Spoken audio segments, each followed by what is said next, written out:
नमस्ते, स्वागत है आपका कोड मैथ्स एंड फिज़िक्स में। तो आज की बेसिक्स की जो पाइथन की वीडियो है उसमें हम डिस्कस करेंगे इनपुट फंक्शन और एफ स्ट्रिंग्स के बारे में। तो चलिए स्टार्ट करते हैं। सबसे पहले इसका इंट्रोडक्शन।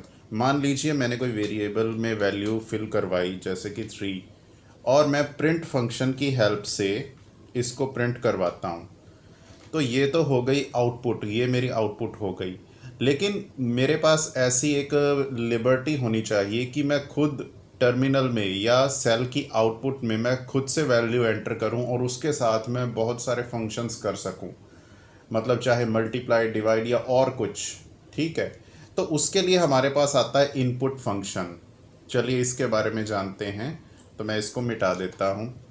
तो मैं लिखता हूं अब इस बार x इक्वल टू इनपुट। ठीक है, और इनपुट के अंदर मैं लिखूंगा ऐसे ही कोई भी स्ट्रिंग लिख दीजिए इसके अंदर, enter the value of x। Okay, तो फिर ये मुझसे पूछेगा कि ये वैल्यू क्या एंटर करवाऊं और उसके बाद प्रिंट x। तो चलिए इसको चलाकर देखते हैं। देखिए अब ये क्या आ गया, एक सर्च बार की तरह आ गया है। ठीक है, एक बार आ गया जिसके अंदर मैं वैल्यू एंटर करूंगा और वही प्रिंट हो जाएगी। जैसे मैंने 6 एंटर किया तो एंटर मार दिया, अब ये 6 आउटपुट में आ गया। ठीक है, तो दोबारा इसको फिर से चलाते हैं। फिर से ये मुझसे पूछेगा कि वैल्यू क्या एंटर करूं, मैं कुछ भी लिख देता हूं। ठीक है, तो एंटर मार देता हूं तो वही ये आउटपुट दे देगा। तो ये है इनपुट का छोटा सा इंट्रोडक्शन। यानी कि जो भी आप वैल्यू अपनी इच्छा से जो एंटर करवाना चाहते हो, ये ज़रूरी नहीं इतनी बड़ी लाइन लिखनी है। अगर मैं यहाँ केवल x इक्वल टू लिख दूँ तो भी चलेगा। बाहर भी x इक्वल टू लिखा और यहाँ भी, वो जस्ट उसको डेकोरेट करने के लिए x, तो ऐसे भी लिख दूँ तो भी ये चलेगा। देखो x आ गया ना, 8 9। तो इस प्रकार से। अच्छा, अब एक बात समझने वाली है, जो इसमें वैल्यू एंटर होती है ना वो टेक्स्ट फॉर्मेट में होती है, स्ट्रिंग फॉर्मेट में। ठीक है, मान लो, चलो मैं ऐसा करता हूँ, मैं एंटर करवाता हूँ नेम। ठीक है, इनपुट, और यहाँ इसके अंदर स्ट्रिंग में लिख देता हूँ नेम इक्वल टू, और फिर उसके बाद मैं एंटर करता हूँ सरनेम। ठीक है, तो सरनेम इक्वल टू इनपुट। तो ये इसमें मैं यहाँ पे भी ऐसे ही लिख देता हूँ सरनेम इक्वल टू। तो फिर उसके बाद मैं चाहता हूँ कि ये इन दोनों नेम को कॉन्कैटिनेट करवाए, तो मैं लिख देता हूँ नेम प्लस सरनेम। अब देखो, कॉन्कैटिनेशन के बारे में आपको पहली बेसिक्स की वीडियोस में मैं समझा चुका हूँ कि जब दो स्ट्रिंग्स आपस में ऐड होती हैं, एक्चुअली वो ऐड नहीं होती, वो कॉन्कैटिनेट, यानी कि एक दो स्ट्रिंग मिलकर बड़ी स्ट्रिंग बन जाती हैं। तो यही होगा, ये यहाँ से भी स्ट्रिंग आएगी, यहाँ से भी स्ट्रिंग आएगी और वो कॉन्कैटिनेट हो जाएंगी। पर उससे पहले ये मुझसे पूछेगा, तो पहले नेम पूछ रहा है, मैं अपना नेम लिख देता हूँ मुकुल। फिर ये मुझसे सरनेम पूछ रहा है क्योंकि वो भी इनपुट में है, तो मैं एंटर करवा देता हूँ शर्मा। तो अब क्या हुआ, ये दोनों कॉन्कैटिनेट होकर इस प्रकार से ये मेरा नाम आ गया, मुकुल शर्मा। अच्छा, तो ये थी हमारी टेक्स्ट की एग्जाम्पल। यदि मान लो मैंने दो वैल्यूज़ लेनी हो, x इक्वल टू, ठीक है, 8 and y equal to, oh sorry, x equal to 8 नहीं, सॉरी मैं क्या कर रहा हूँ, इनपुट करवाना है अब तो, है ना, इनपुट। और इसमें मैं लिख देता हूँ, पूरी लाइन लिख देता हूँ, enter the value of x। ठीक है, इस प्रकार से कुछ। और फिर ऐसी ही लाइन मैं नीचे के लिए लिख दूंगा, कंट्रोल C और फिर कंट्रोल V। तो यहाँ मैं भर देता हूँ y। तो ये मुझसे दोनों वैल्यूज़ पूछेगा। अब मैं क्या करवाना चाहता हूँ, इन वैल्यूज़ को ऐड करना चाहता हूँ। तो लेट अस से x प्लस y। तो जब मैं इसको एग्जीक्यूट करूँगा ना, जैसे मान लो मैंने लिखा 5 प्लस 3, तो ये एक्चुअली 53 दे रहा है आंसर। ये ऐड नहीं कर रहा है, ये दोनों को कॉन्कैटिनेट कर रहा है, क्योंकि मैंने कहा कि इनपुट जो फंक्शन होता है उसके ज़रिए आप इसमें स्ट्रिंग वैल्यू ही वो करवा सकते हो, एंटर करवा सकते हो। परंतु हम चाहते हैं कि ये एडिशन हो, तो ये इसके लिए हमें छोटा सा काम करना पड़ेगा। हम इसके आगे इंट या फ्लोट लगा देंगे। अगर फ्लोट में आंसर चाहिए तो फ्लोट लगा दो, नहीं तो इंट लगा दो। तो ये इसको इंट लगा दिया और इसके आगे भी मैं एक इंट लगा देता हूँ। अब ये क्या होगा, ये दोनों इंटीजर में कन्वर्ट होकर इनका आंसर आ जाएगा। तो चलो इनको दोबारा करते हैं। तो मैंने लिखा 54 इस बार और 31, तो आंसर क्या आया 85, इन दोनों की एडिशन। आई होप आपको समझ में आया होगा। अब दो छोटी सी एग्जांपल्स देख लेते हैं। तो पहली एग्जांपल है वॉल्यूम ऑफ स्फीयर। तो मैं लिख देता हूँ रेडियस इक्वल टू फ्लोट, क्योंकि ये वैल्यू फ्लोट में भी आ सकते हैं, तो इसीलिए मैं इसको फ्लोट प्रेफर कर रहा हूँ। तो फ्लोट के अंदर मैं लिखूँगा इनपुट, यानी कि मैं यहाँ इस आउटपुट सेल में अपनी मर्जी से कोई रेडियस डालना चाहता हूँ, ना कि फिक्स रेडियस जो यहाँ लिखा रहे। ठीक है, तो इनपुट में मैं लिखता हूँ रेडियस ऑफ स्फीयर। ठीक है, तो ये हम यहाँ पर एंटर करवाएंगे। अब इसके बाद इसका जो फॉर्मूला होता है वॉल्यूम ऑफ स्फीयर होता है 4/3 पाई आर क्यूब। तो मैं लिखता हूँ 4 मल्टीप्लाई, सॉरी ये 8 लिख दिया, 4 मल्टीप्लाई पाई यानी कि 3.142 मल्टीप्लाई। ठीक है, तो ये जो रेडियस है, रेडियस जो ये वाला वेरिएबल है रेडियस का क्यूब, तो इस पे मैं पावर 3 लगा देता हूँ। ठीक है, और ये सारा कुछ डिवाइडेड बाय 3 कर देता हूँ। तो ये मेरा फॉर्मूला होगा 4/3 पाई आर क्यूब। ध्यान से देख लेना इसको, 4/3 पाई आर क्यूब। अच्छा, और जो इसका आंसर आएगा ना, ऐसा करता हूँ उसको राउंड ऑफ भी कर देता हूँ, क्योंकि मैं ज़्यादा डेसिमल में खेलना नहीं चाहता। तो मैं क्या करता हूँ, वॉल्यूम यहाँ लिख देता हूँ ये जो आंसर आएगा, और उसको राउंड ऑफ कर देता हूँ 3 तक। ठीक है, तो चलो इसको एंटर मारते हैं। अब वो पूछ रहा है रेडियस ऑफ स्फीयर, मैं कुछ भी भर देता हूँ।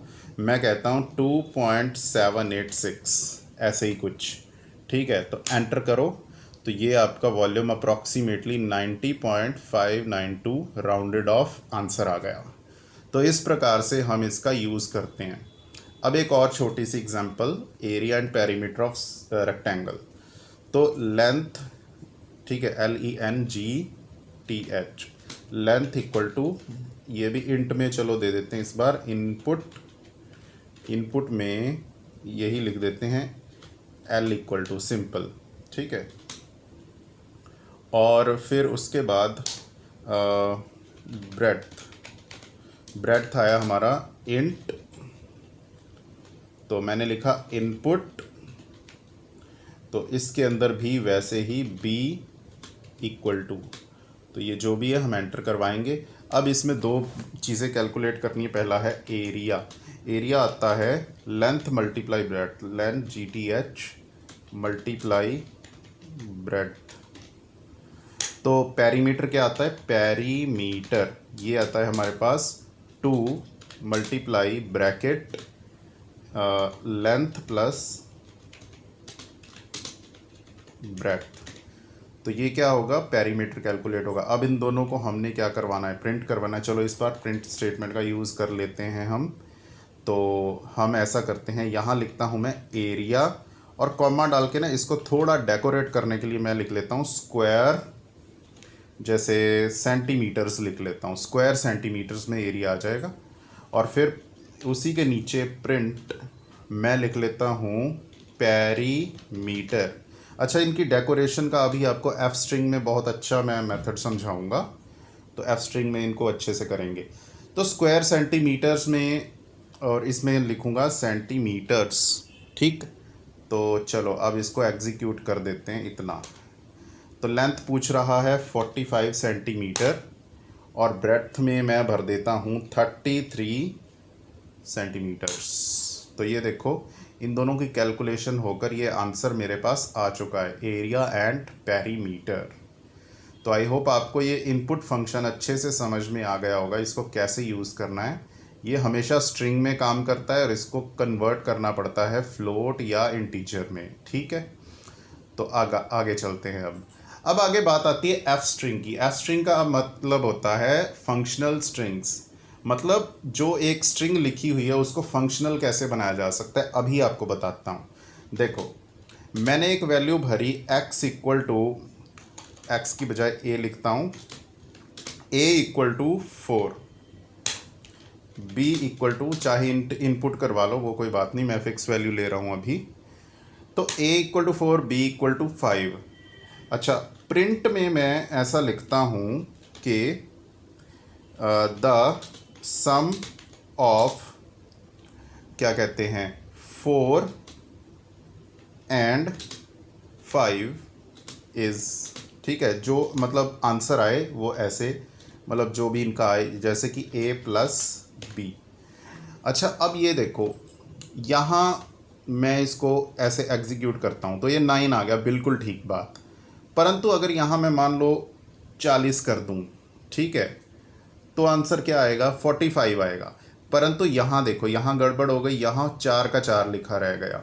मैं कुछ ऐसा करना चाहता हूँ कि मैं यहाँ भी चेंज करूँ, वो चेंज ऑटोमेटिकली स्ट्रिंग के अंदर भी अपने आप हो जाए। तो उसके लिए हम यूज़ करते हैं फंक्शनल स्ट्रिंग्स को। अब ये कैसे यूज़ करते हैं वो मैं आपको बताता हूँ, और उसके लिए मुझे ये a प्लस बी अलग से कॉमा के बाद लिखने की आवश्यकता भी नहीं पड़ेगी। अच्छा, अगर मैं मान लो इसको ऐसे लिख देता, मान लो मैं इसको यूँ इस प्रकार से, इज़ a प्लस बी, ठीक है, तो क्या है, आंसर आएगा? बिल्कुल भी नहीं आएगा, क्योंकि ये सारी की सारी एज सच प्रिंट हो जाएगी। तो अब इसको हम फंक्शनल करते हैं कैसे, देखो ध्यान से सुनो इस बात को। जहाँ जहाँ हमारे वेरिएबल है ना, वहाँ आपने वेरिएबल का प्रॉपर नाम लिखना है, लेकिन करली ब्रेसेस में लिखना है। यहाँ मैं लिखूँगा a, और जहाँ 5 है वहाँ 5 के बजाय उसका वेरिएबल नेम लिखेंगे b, और जहाँ ये कैलकुलेशन है वहाँ पूरी एक्सप्रेशन लिखेंगे हम। तो मैं लिखता हूँ a प्लस बी, और अब ये, अच्छा अभी ये कुछ नहीं आएगा, अभी अगर मैं इसको एग्जीक्यूट कर दूं तो वही ये सारा प्रिंट हो जाएगा, क्योंकि अभी वो स्ट्रिंग है। फंक्शनल स्ट्रिंग बनाने के लिए मुझे एक छोटा सा काम करना पड़ेगा। यहाँ ब्रैकेट के बाद और इन्वर्टेड कॉमा से पहले एक छोटी f लगा देनी पड़ेगी। अब देखो इनका रंग चेंज हो गया। तो जो भी ऑटोमेटिकली कैलकुलेशन आएगी यहाँ से, वो इसमें अपने आप इवेल्युएट होकर हमारे पास आ जाएगी। अब मैं इसको चलाता हूँ, देखो अब ये क्या है, सम ऑफ 40 एंड 5 इज़ 45। अब मैं यहाँ कुछ भी लिख दूँ, जैसे 56 लिख दूँ, तो वो ऑटोमेटिकली आंसर में एकदम सही बात आएगी। तो इसी स्ट्रिंग को कहा जाता है फंक्शनल स्ट्रिंग, और जो बाकी की स्ट्रिंग होती है वो नॉर्मल स्ट्रिंग होती हैं। अच्छा, तो अब इसकी और एक एग्जांपल हम देख लेते हैं। जैसे अभी ये वाला हमने प्रोग्राम किया जिसमें एरिया एंड पेरीमीटर फाइंड करना था, तो चलो मैं इसको कॉपी कर लेता हूँ एक बार यहाँ से। तो कॉपी करने के पश्चात इस सेल में इसको प्रिंट कर देते हैं। अच्छा, ये जो अब मैंने लिखा था ना, अब मैं ये नहीं लिखूंगा, अब मैं कुछ और लिखने वाला हूँ। मैं क्या लिखने वाला हूँ, एफ स्ट्रिंग का सहारा लेने वाला हूँ। मैं इसको हटा देता हूँ। अब ध्यान से देखना भाई। तो पहले एरिया की बात करते हैं। मैं लिखूंगा, देखो पूरी लाइन लिखूंगा, the area of rectangle with length.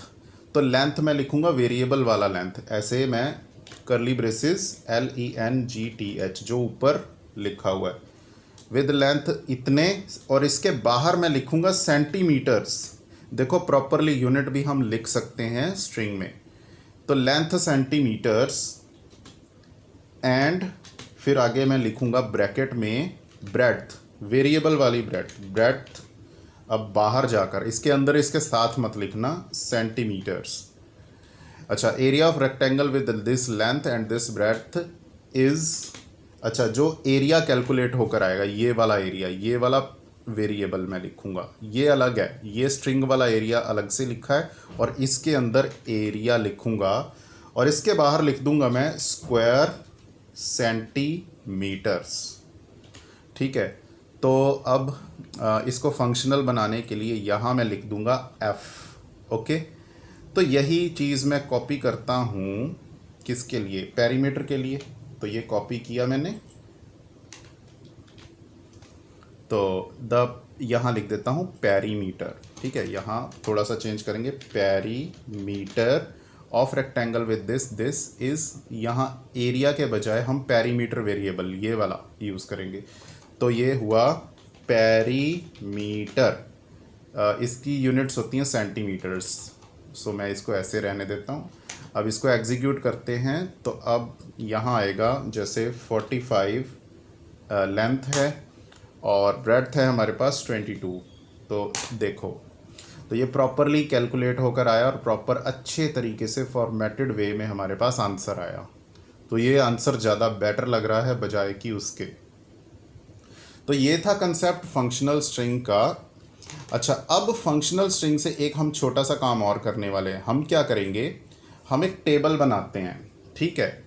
तो एक जैसे कि मैं इनपुट का भी प्रयोग करूंगा और एफ स्ट्रिंग का भी प्रयोग करूंगा, तो उससे क्या है हमारे पास टेबल आ जाएगा। तो चलो, तो पहले हम लिखते हैं नंबर, वो नंबर जिसका टेबल मुझे बनाना है, इंट। तो इंट के अंदर इनपुट, इनपुट के अंदर मैं लिखूंगा enter the number whose table you want, जिसका आपको टेबल चाहिए वो नंबर एंटर करो। कर दिया। अच्छा, अब आगे क्या आएगा देखो। तो होगा ये कि हम इसमें टेक्स्ट एंटर करेंगे। अब फंक्शनल स्ट्रिंग का सहारा लेंगे कैसे, देखो मैं ध्यान से देखो, प्रिंट स्टेटमेंट लिख रहा हूँ। तो इसमें मैं लिखता हूँ, देखो जैसे 5 का टेबल है, 5 1 ज़ार 5, 5 2 ज़ार 10, ऐसे आना चाहिए। तो मैं लिख रहा हूँ, ध्यान से देखो, नंबर, ठीक है, और इसके बाद क्रॉस, ये वाला क्रॉस लिख लेते हैं, एक्स वाला नंबर, और यहाँ पर हम लिखते हैं, यहाँ 1 लिख लेते हैं, नंबर 1 ज़ा नंबर, नंबर 2 ज़ा, और इसके बाद इक्वल टू, फिर ये चीज़ नंबर मल्टीप्लाई 1। तो अभी इसको हम एफ में कर लेते हैं, तो ये हो गया एफ स्ट्रिंग में। अच्छा, अब मैं इसको कॉपी करूँगा 10 बार और 10 बार पेस्ट कर दूँगा। तो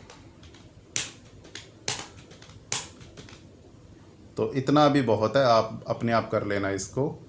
तो मैं यहाँ थोड़ी सी चेंज कर देता हूँ 2, और ये नीचे हम आए तो यहाँ 3 4 और ये 5। तो अभी आगे और भी लिख दें, चलो लिख देते हैं, पूरा कर देते हैं। तो ये कंट्रोल सी, तो यहाँ कंट्रोल वी कर दिया। अब 5 के बाद फिर से 1 से शुरू हो रहा है, तो मुझे 6 7 8 9 इस प्रकार से करना है। तो अल्ट दबा के मैं 2 आइकन्स एक साथ सेलेक्ट कर लेता हूँ, 6 7 8 और ये 9 और फाइनली ये हुआ 10। तो अब यह मेरा टेबल तैयार हो जाएगा। चलो मैं एंटर मारता हूँ इसको।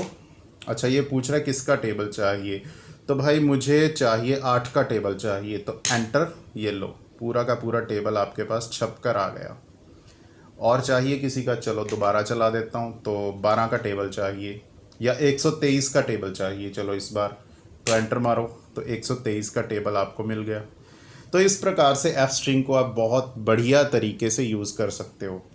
आई होप आपको आज की वीडियो अच्छी लगी होगी, परंतु वीडियो बंद करने से पहले मैं एक छोटी सी चीज़ और बताना चाहता हूँ।